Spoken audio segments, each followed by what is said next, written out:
beautiful. Let's just hear it once more.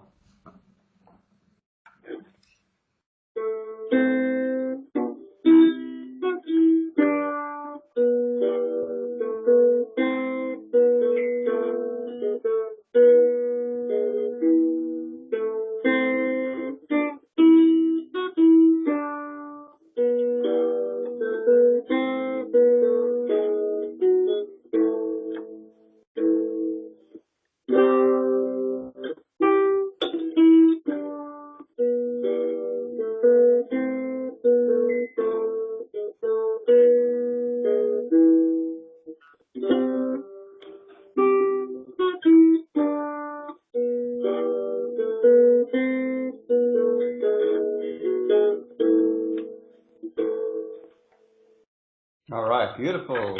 Yeah, beautiful. Sounding great. It's sounding great.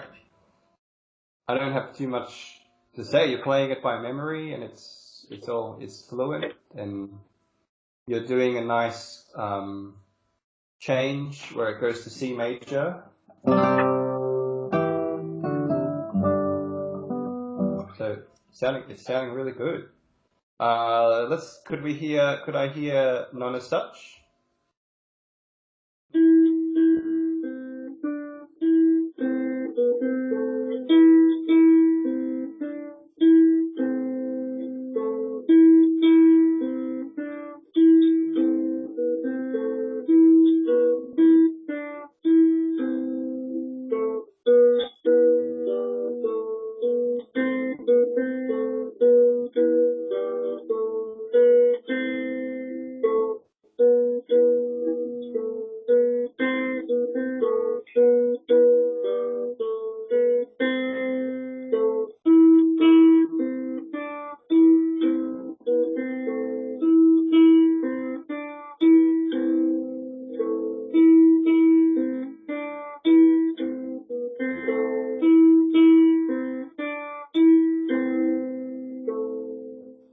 All right, good, beautiful, beautiful. That's sounding good too.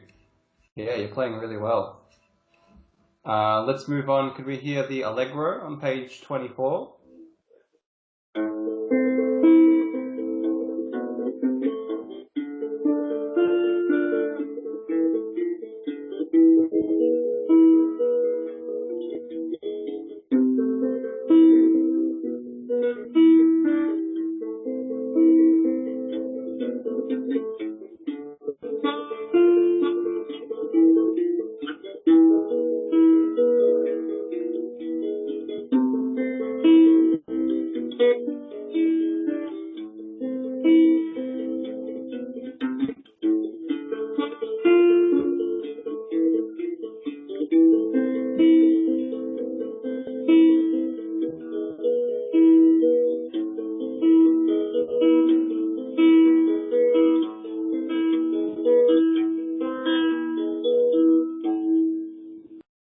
Good. Wow, very good. Your right hand is getting faster and more fluent in that. That's really good that you've only been playing it for a few weeks. Just a couple of things. I guess that E7 chord. Remember E7? Can you play me an E7 chord? Yeah, beautiful. Good. And why is it why is it called an E7 chord?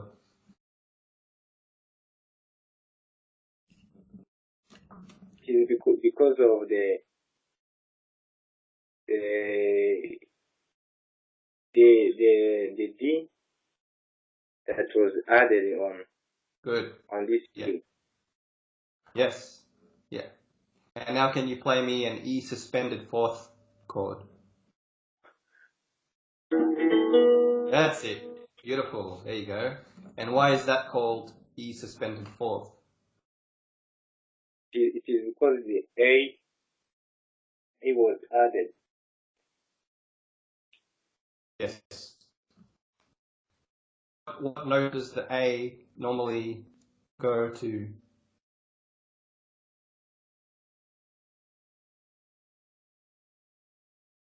What note will that A normally go down to? You usually do this.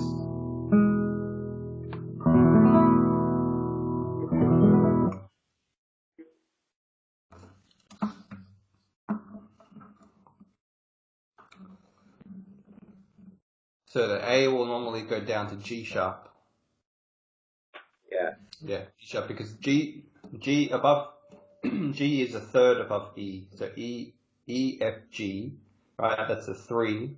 A is a fourth. So you have, excuse me. So you have 4 going down to 3. 4, and then 3. So it's like tension, and resolution. So it's like loud and soft.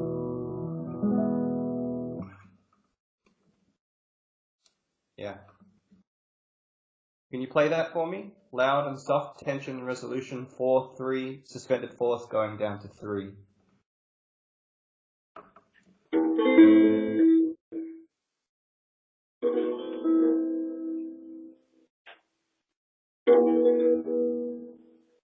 Yeah, so there's the suspended fourth. And then we need to hear a G sharp at the end for the third. Yeah. Yeah.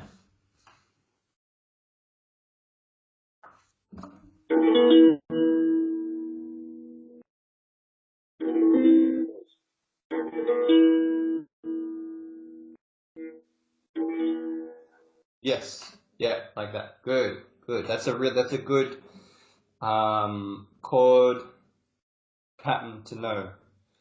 You can do the same on any chord. So if you do D major, if you play a D major chord like this, D major, can you play that? Yeah, good. So if we want to make that D suspended fourth, what note would we use? We add G. Yes, good. Add G. So you can just add G here on the first string. On the first string there. And then that can resolve down to F sharp. So that's 4, 3. Got 4 going down to 3. Yeah. Yeah, sounds beautiful. It's a beautiful progression. So can you play that for me? 4, 3 in D major.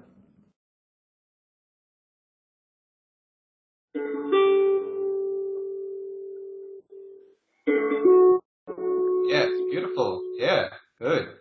Can you do the same thing maybe on C major? Can you play C major and then a 4, 3 in C major?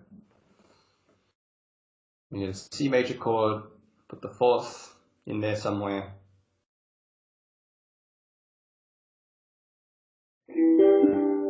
Beautiful. And then resolve it down.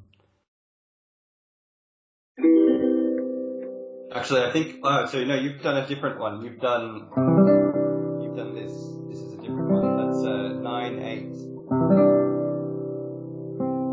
8. Yeah, so it's very close. It's a different one. So because you're playing a D, you're playing C major and you're playing D, and D is 2. You call it 2, 1 or 9, 8, 2, 1. But we need 4, 3, so we need an F. So C, D, E, F going down to E. Yeah. So you can do it. You can do it here on the fourth string. Or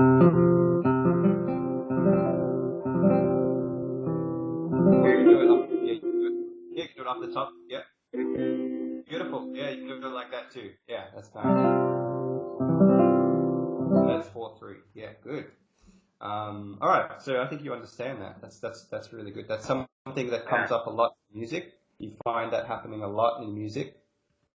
4, 3, and there are other patterns as well. 4, 3 is a very common one. Okay, so now you're very prepared for this piece because you've played the dominant and the tonic in each key of this piece goes into C major, G major, and so on.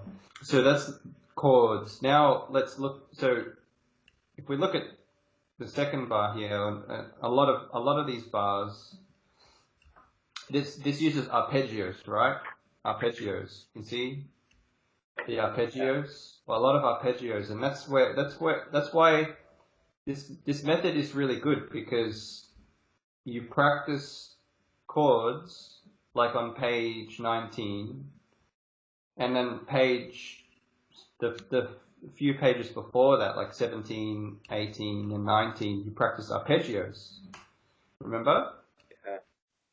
So it's like it's preparing you to practice to play these pieces, because you're playing the chords and then you're practicing the arpeggios. And now in a piece of music, it kind of puts them all together. It puts everything together. Yeah. Okay. Yeah. So you've already sort of played these arpeggios. Now you've already sort of played the chords. So I think you should do pretty well reading this piece. So could we read, maybe let's try and just do the first section, the first 8 bars of the Andante on page 28.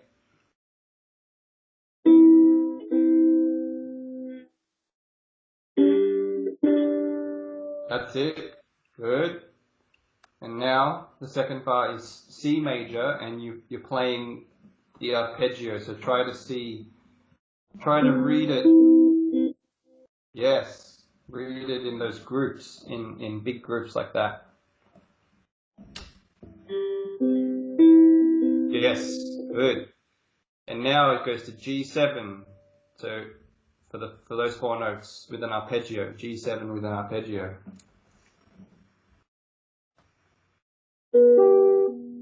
G7. So that's it. Yes, and then the arpeggio that's written here.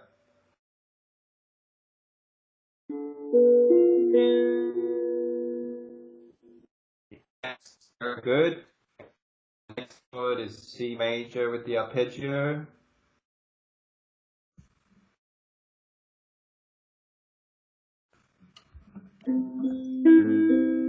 Yes. And now just a G chord. Just G, no 7th, just G. Arpeggio and then chord together. Yeah, and then the chord, the 3 notes together. Yeah, good. Let's keep going. You're doing really well. So you're reading it very quickly this way. Okay, so this starts off with the same as the first bar.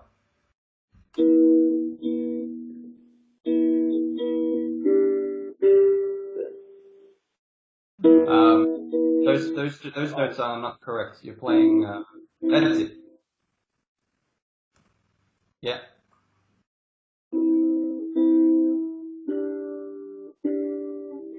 Good. C major with the arpeggios. That's the whole group like that.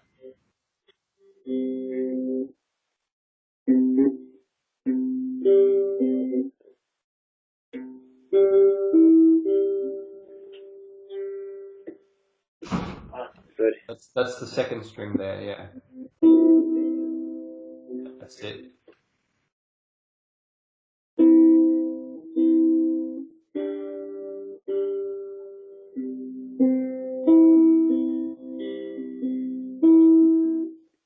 Good.